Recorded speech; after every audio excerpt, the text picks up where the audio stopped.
gitu loh. Bahkan PSSI di awal-awal kan juga begitu untuk membedakan Belanda sama kita. Ya makanya kan namanya persatuan. Persatuan. Bukan pembubaran, perceraian gitu kan. Tapi ngomong-ngomong balik ke Euro nih Bang nih. Abang megang siapa nih Bang?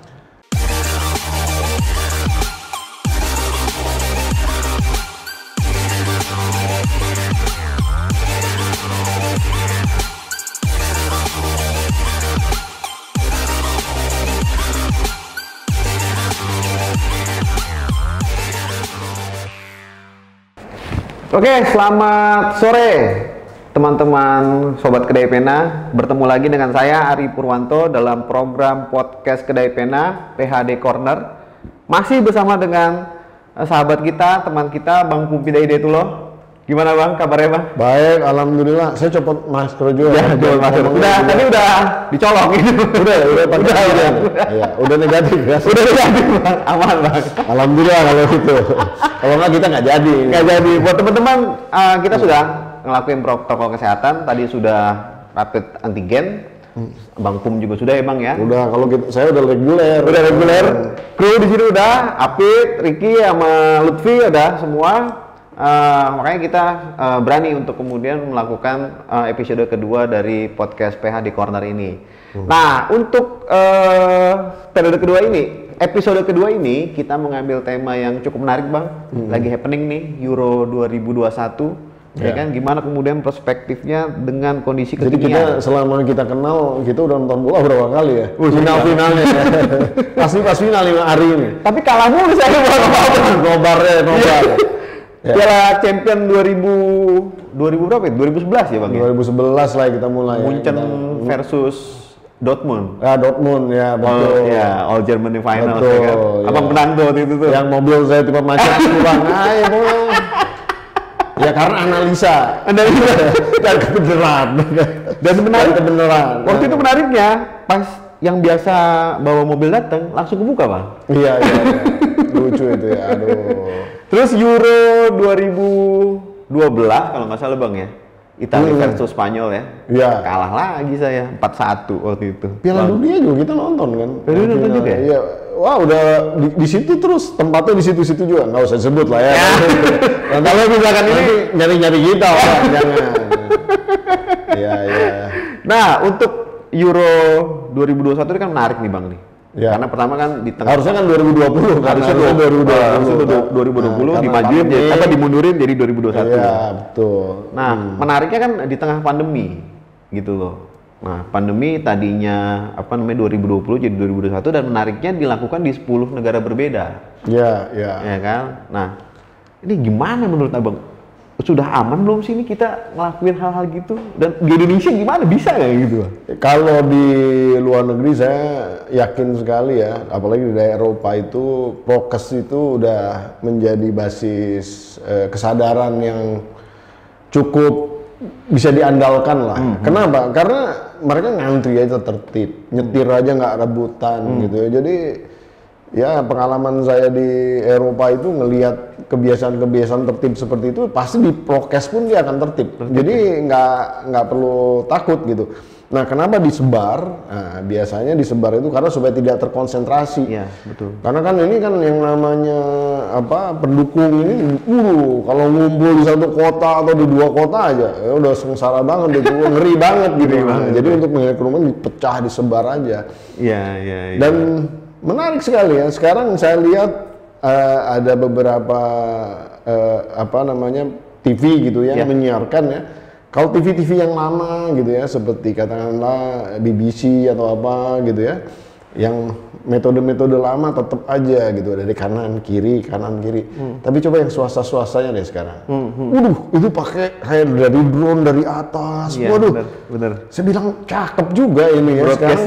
Sekarang evolusi daripada tampilan actionnya lebih bisa dilihat dari berbagai penjuru. Nah, semakin jadi susah curang juga sih sebenarnya ya. Jadi yang kayak kejadian kayak siapa misalnya Maradona ya, tangan Tuhan itu nggak mungkin lah, udah susah sekali sekarang. Tapi banyak juga yang ngomong gini Bang, dengan adanya teknologi maka sisi drama dari sebuah pertandingan sepak bola hilang. Nah itu gimana menurut lu Bang? Sebetulnya drama itu kan tidak di dalam konteks bermainnya saja. Ya. Drama itu selalu di dalam bola ya. Ya. Itu mengitari kisah baik di belakang, sedang ataupun sesudahnya. Ya kan? Bola itu dari zaman dulu sampai sekarang itu selalu ada cerita yang lucu-lucu dan selalu ceritanya tuh drama semua gitu Iya, ya. iya. Jadi nah, sekarang ini terjadi satu evolusi yang saya lihat ya. Kalau dulu kan kita bisa mengklaim, wah kalau Belanda tuh total football Ya. gitu ya. Terus si Italia Catenaccio gitu Ya. ya. Pokoknya jadi style-stylenya itu dulu bisa dibaca. Ya. Nah, sekarang coba baca deh. Nggak ada. Nggak ada. Italia katanya bapaknya Catenaccio sekarang Semua mainnya hampir sama. agresif. Nah, jadi sekarang ini adalah strategic base Iya. football kalau saya lihat. Jadi maksudnya tergantung siapa lawannya, Betul. siapa yang ditaruh di depan-depan untuk nyerang. Nah itu yang harus dijagain. Iya. Dan hampir rata-rata sekarang defense itu menjadi paling penting. Coba ya, Ya. pasti 4 orang itu udah minimal defense, ya. Ditambah lagi 2 kadang-kadang di tengah-tengah gitu. Jadi nggak tahu kenapa mereka lebih senang defense gitu. Iya. Walaupun dia akan mengandalkan pemain-pemain yang topnya lah ya, istilah bintangnya lah, pemain bintangnya untuk di depan untuk memainkan operan-operan jauh ataupun dia ngebawa dari jarak. Makanya Mbappe di situ, Cristiano Ronaldo di situ kan kayak gitu-gitu ya. Betul. Nah, jadi Lukaku di situ juga di depan. Nah, jadi posisi-posisi itu yang diharapkan. Tapi sekarang ya permainan di defense. Tapi Karena menarik, orang-orang kayak yang top-top itu tuh dengan good defense, ya mau Messi kek, mau siapa kek, yang jago-jago ya. Kalau defense bagus, mandul, Betul. gitu. Betul, Jadi betul. tinggal gimana mereka kemudian memain. Saya ngelihat sekarang lebih banyak di dalam konteks itu. Iya.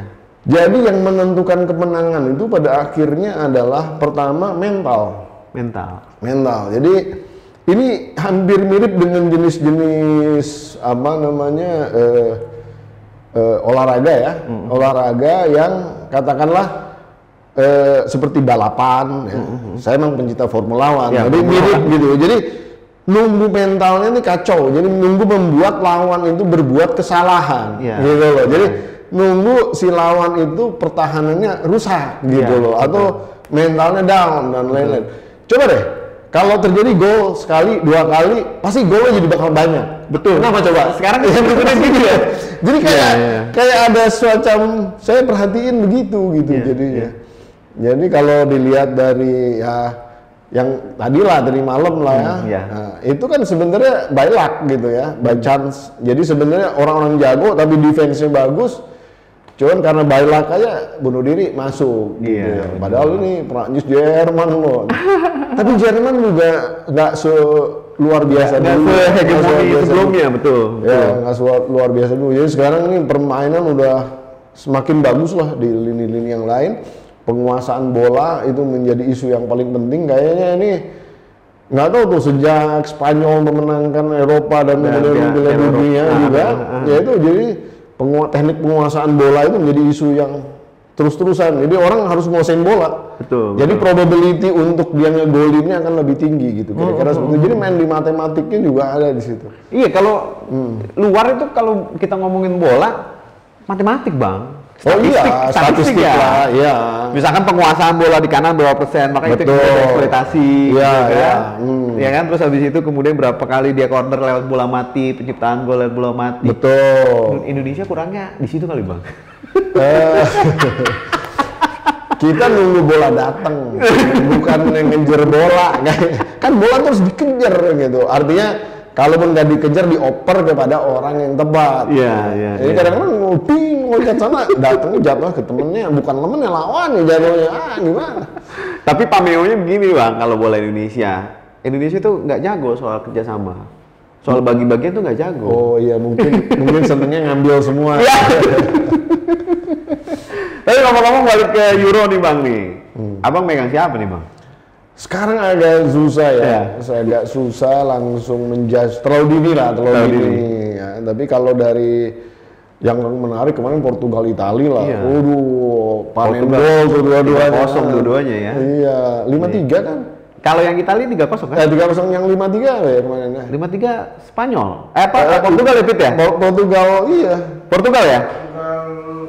Oh, Hungaria, sorry. Portugal, Hungaria. Malum lah. Lagi malam-malam nonton jadi agak-agak suka lupa. Ya 3-0 ya benar. Ya Italia 3-0 betul. Iya, yang gol kalau Italia itu yang gol bunuh dirinya Turki itu, Demiral kan. Terus habis itu dilanjut 3-0. Tapi menarik memang Italia sekarang tuh aku megang Italia, Bang. 3-0 jadi pasca si Ventura tuh 2018 kalau nggak salah. Itu berubah taktiknya semenjak dipegang Mancini. Makanya tadi Abang bilang kan sekarang itu sepak bola menyesuaikan dengan lawan. Ya tapi kemudian mereka punya pakem baku. Ya, gitu loh. Misalkan 4-4-2 atau Conte di mana di Inter pakai 3-5-2 misalkan. Nah, nanti di penyesuaian tuh, Bang. Penguatannya di strategi lapangan tuh seperti apa. Terus habis itu baru kemudian menyesuaikan lagi kedalaman pemain, Bang, sebenarnya sekarang. Nah, ujung-ujungnya klub yang punya duit yang bisa menang. Ini kan kapitalisasi. Oh iya, jadi kayak etalasenya lah. Ya. Etalasenya ya. Nah, karena industri sepak bola. Nah, kalau Abang lihatnya gimana tuh, Bang? Ini bagian kalau dulu kan semangatnya sepak bola ada mempersatukan. Bahkan sampai titik nasionalisme. Kroasia itu bisa menang karena didukung sama fans sepak bola Dinamo Zagreb dan klub-klub lokal gitu. Kalau sekarang kan lebih ke uang, bisnis gitu loh. Ini ada pergeseran kan di Bang sepak bola sekarang, Bang? Ya sebetulnya sih dari sejak the 90s ya, kapitalisasi sepak bola itu udah menggila sekali ya. Orang udah mulai ditransfer, kayak Ruud Gullit kan ditransfer mahal sekali, Roberto Baggio juga zaman 90 tuh. Artinya dari sejak itu ke sini ya tambah mahal, mahal bukan tambah murah.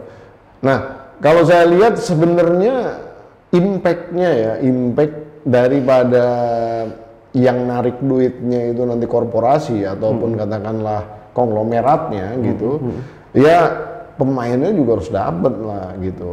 Karena mau nggak mau mereka yang akan memberikan istilahnya cerita di depan layarnya di dunia bola ini. Jadi ya kalau kemudian mereka dibayarnya ini nggak akan ada cerita ya Maradona kita nggak akan pernah punya namanya Maradona gitu kan. Jadi Pele kita nggak akan pernah punya gitu. Jadi memang harus dibayar mahal mereka ini karena dampaknya ke dunia ini luar biasa. Bola itu bola itu memberikan berbagai macam apa namanya tuh kayak pelajaran tentang kehidupan sebenarnya.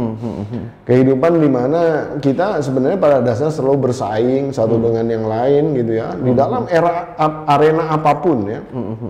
Terus kemudian kita nggak boleh nyerah. Terus kita ketika waktu kita sudah habis bukannya kita malah makin letoy gitu, harus makin kenceng gitu, istilahnya mengejar injury time itu kita justru malah lebih kenceng kan, fokus nggak boleh kehilangan konsentrasi betul. Dalam konteks yang positif tentunya, bukan berarti nanti kita ngerjain apa PR atau ngerjain tugas itu ada last minute, nggak begitu. Tapi intinya di dalam konteks katakanlah dunia ini mau atau nggak kita udah mau meninggal, bukannya kita malah jadi malah nyerah, tapi kita justru malah doanya malah semakin bagus gitu kan ceritanya seperti itu. Tapi intinya di dalam bola itu predictability-nya tuh kalau zaman dulu kita udah tahu lah, oh si ini starnya, si itu starnya gitu kan. Wah ini sekarang apa namanya Brazil dengan adanya katakanlah Pele gitu, terus Argentina dan Maradona ini pasti hebat. Nah, zaman sekarang nggak seperti itu lagi, kan? Kita lihat Neymar gimana gagal di dalam konteks urusan di Piala Dunia kemarin gitu ya, berat banget. Jerman juga begitu gitu ya. Jadi nama-nama besar nggak menjamin lagi. Tapi sekarang lebih ke arah kepada basis apa namanya ya. Perancis itu punya Mbappe, tapi Mbappe juga punya pendukung yang isinya supporter di dalam konteks menyerangnya. Sekarang malah Mbappe udah bukan nyerang mulu. Dulu agak egois kan dia. Sekarang dia udah ngasih-ngasih. Dan karena di sayap dia. Ya tapi kan kalau egonya muncul, mungkin ya tetap gitu kalau dia mengejar ego yang kemarin. Tapi ini menarik lah melihat Perancis sekarang ya. Jadi kalau dibilang terus ditanya saya jagoin siapa? Ya kalau saya sih yang aman-aman ya Prancis ya, oke. Cuma Prancis sama Portugal satu ini ya, satu grup. Nggak tahu deh nih ceritanya gimana nanti. Tapi kan kalau sekarang dua kan masuk nanti. Dua masuk. Nanti lanjut ke apa? Perempat finalnya. Perempat final, per 8 final, perempat final. Perempat final, ya. perempat final. Nah, itu nanti kita lihat. Ya. Tapi Prancis kan sejarahnya di Piala Eropa baru 84 tuh, Bang. Ya, 84 yang Platini. Ya, betul. Mereka mendem tuh. Saya masih kelas 5 SD tuh ya, kelas. Gitu ya. Saya baru lahir kan kelas 6 SD tuh. Saya lihat di Kompas gitu, wah si Michel Platini megang ini, aduh. Nah, Prancis baru bangun lagi 98 tuan rumah Piala Dunia kan? Ya. Menang dia, kalahin 3-0 Brazil kan? Ya. Nah, bangkit lagi kemarin tuh 2000. Yang itu apa namanya, curam gitu-gitu ya. Ya, 98 ya, curam, terus Deschamps tuh masih main. Deschamps. Terus apa namanya, penyerangnya Stephanie Guilfak. Iya, betul. Wah, masih inget juga. Iya. Gue tuh kalau sekarang, Bang, pemain bola sekarang malah nggak inget, Bang. Kalau dulu ada yang top inget, tapi yang lain-lain suka cepet lupa kita. Iya, karena itu apa namanya, dominasi dua alien ini nih, Messi sama siapa, sama Cristiano Ronaldo itu terlalu ya. Itu mulu, jadi nggak seru, Bang. Kalau saya sih ngeliatnya begitu. Makanya medio Liga Italia lah, 90 awal sampai 2000 apa 90 pertengahan sampai 2000 awal tuh masih ada di kepala gua. Dan menariknya itu apa sih namanya, mereka itu belum seperti sekarang yang ujung-ujung duit gitu loh. Beli pemain, misalkan kayak sekarang nih si siapa namanya yang lagi dikejar-kejar tuh Mbappe misalkan, atau misalkan kemarin tuh sempet tuh si Messi mau dikejar, atau misalkan si apa Ronaldo, dan mereka berlomba, nggak ada kemudian tim dari semenjana gitu. Paling Leicester aja, Leicester itu kan itu juga kejutan banget gitu, atau Yunani 2004. Iya. Gitu loh. Jadi itulah yang saya lihat. Kalau Tan Malaka kan bilang kan sepak bola. Jauh dari Tan Malaka. Tan Malaka bilang kan alat perjuangan nih. Iya, beberapa literasi kan. Karena dia begitu ya, saya malah nggak tahu itu. Ya coba. Padahal teman satu kampung abang gitu.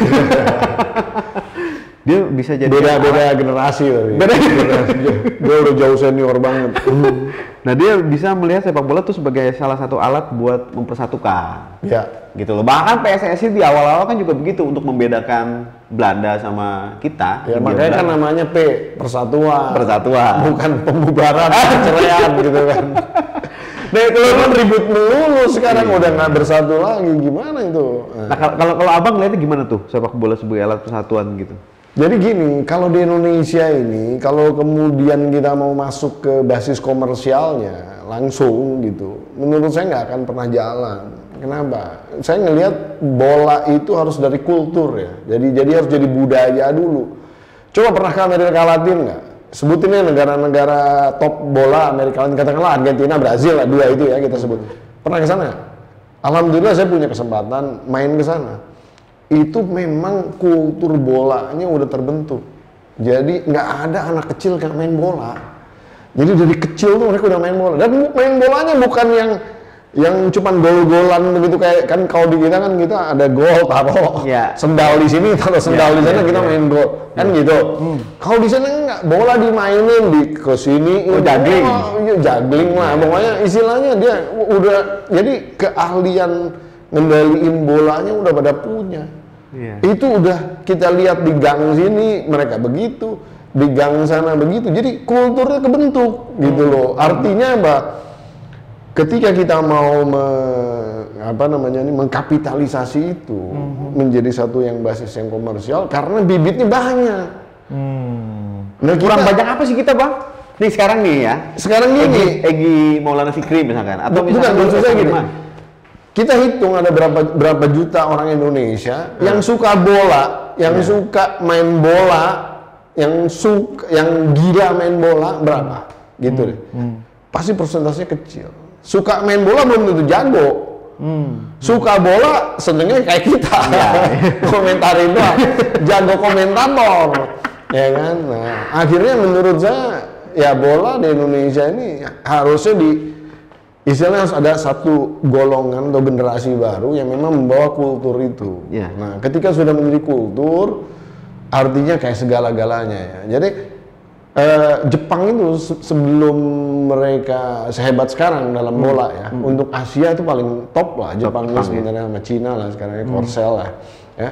Tapi kan kita lihat dia munculin gitu ya, film, seri, kartun, Tsubasa. Dari itu kan cuma sampai SMA, aduh, jelas sih. Nah itu kan cuma ngasih inspirasi ke anak-anak kecil Jepang.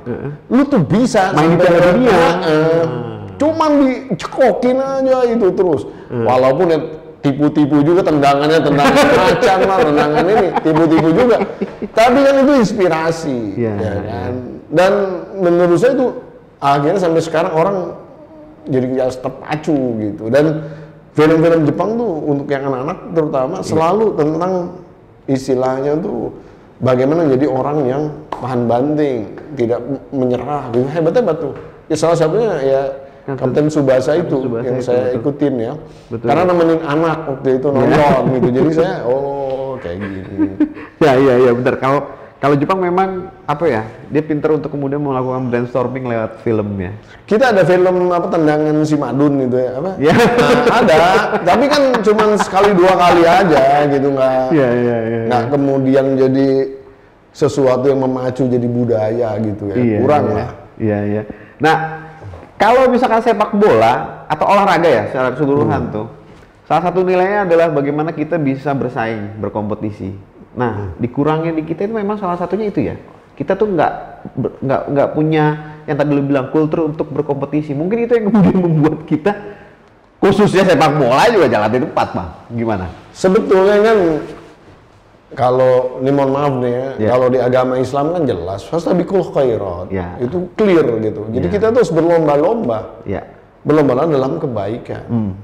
Jadi kita tuh harus berebut. Misalnya kadang-kadang ada orang dalam konteks nyumbang ke satu masjid ini, kalau perlu masjidnya perlu berapa, kita lebih daripada dia. Gitu misalnya contohnya, ini kan contoh.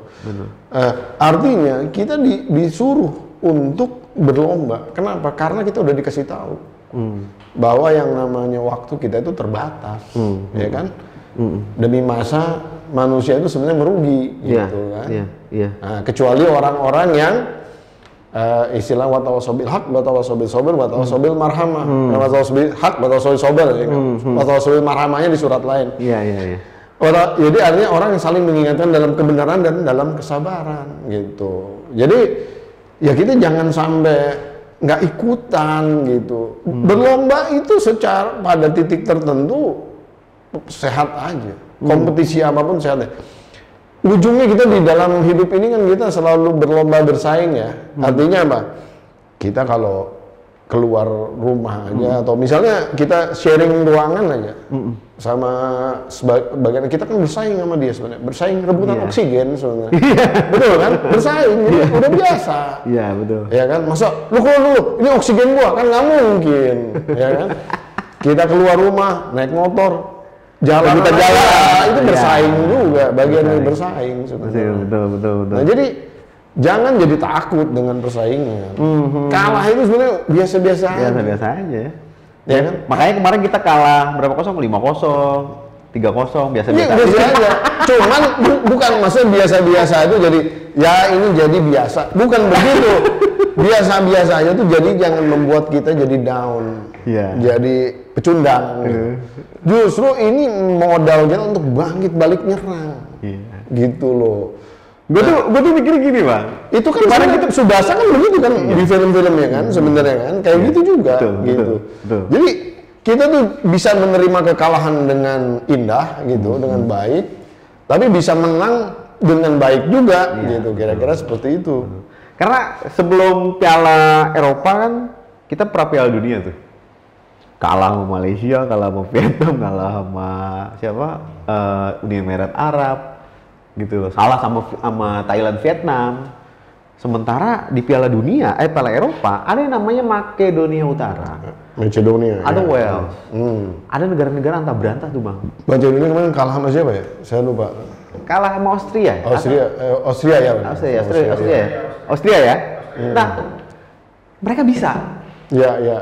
Negara antah berantah, bahkan Kroasia pernah sampai final Piala Dunia. Macedonia itu bukan negara antah berantah loh. pada zamannya dia itu negara asalnya Alexander Agung. Ya betul.